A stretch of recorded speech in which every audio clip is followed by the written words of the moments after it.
बेटा है identity element. ठीक, ये आइडेंटिटी एलिमेंट है क्या भैया? ये आइडेंटिटी एलिमेंट कोई भी एक ऐसा नंबर है जो किसी भी नंबर के साथ, जैसे रियल नंबर के साथ, नेचुरल नंबर के साथ, इसका कोई बाइनरी ऑपरेशन हो जाए। जैसे ऑपरेशन का मतलब प्लस हो जाए, माइनस हो जाए, मल्टीप्लाई हो जाए, डिवाइड हो जाए, कुछ भी हो जाए, और तो कुछ होता नहीं है इसके अलावा मैथ्स में। तो जो भी हो जाए, नंबर वही का वही आ जाए, नंबर वही का वही आ जाए। जैसे कि मान लो एक नंबर है 1 और मैंने 1 क्या है, इज अ नेचुरल नंबर है, उस 1 के साथ मैंने 0 की मल्टीप्लाई कर दी। किसकी? 0 की मल्टीप्लाई कर दी, तो मेरा आंसर क्या आया?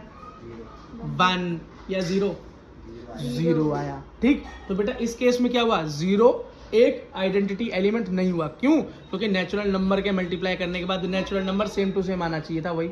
अब अगर मैं 1 + 0 कर दूं तो 1 + 1 + 0 कर दूं तो बेटा प्लस के केस में ये मेरा 0 क्या हो गया? आइडेंटिटी एलिमेंट हो गया। क्यों?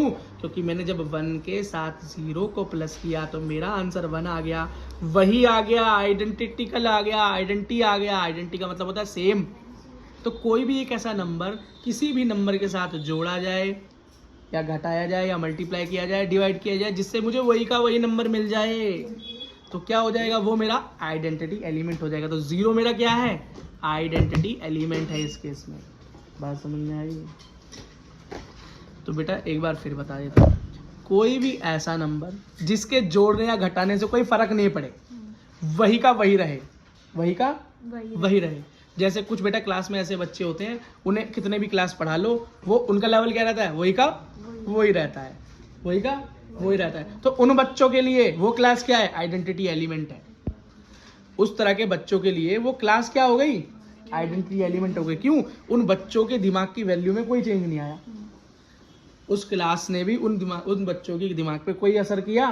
1% भी हल नहीं किया। जैसे बच्चे अंदर गए वैसे के वैसे ही बाहर आ गए, कोई दिमाग में चेंज नहीं आया, कुछ समझ में नहीं आया या समझना नहीं चाहा, अपनी अपनी बात बनाकर वापस आ गए। तो वो क्लास उन बच्चों के लिए क्या हो गई? आइडेंटिटी एलिमेंट हो गई। बात समझ में आ गई?